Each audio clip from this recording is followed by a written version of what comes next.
Hey again, it's ApriLynn, and today I'm going to be showing you how to piggyback wrap a hair. So I am sectioning out my sister's hair to the length, like you don't want your hair section to be wider than the length of the perm rod. I'm going to be using white and gray rods. Personally, it's not my favorite wrap. I'd rather do spiral, and now I'm getting the hair wet because it was dry.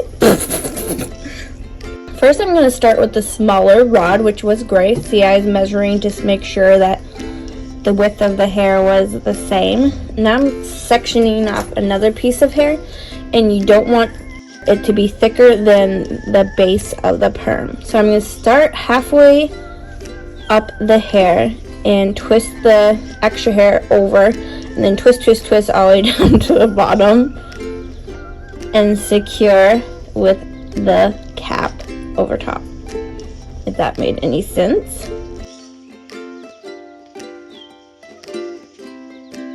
Now I'm going to take the extra hair, because it was too long, except for it wasn't, because I don't know anybody that's hair is too long.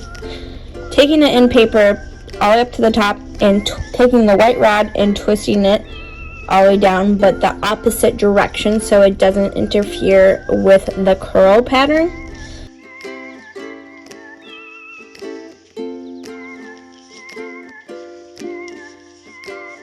Here I am again, taking the gray halfway up, twisting it to the base of the hair and securing it with the cap.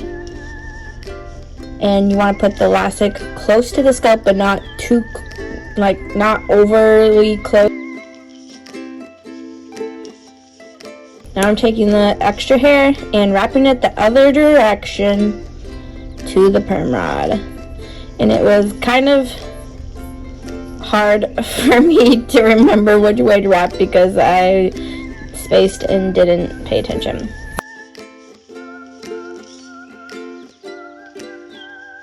So now I'm going to take them out and show you what the curls look like, but just so you know, if you were perming your hair this way, your curls will not look like this, because just like doing a perm rod set, your curls look a lot different than they do when you perm your hair. But I just thought I'd show you how to wrap it.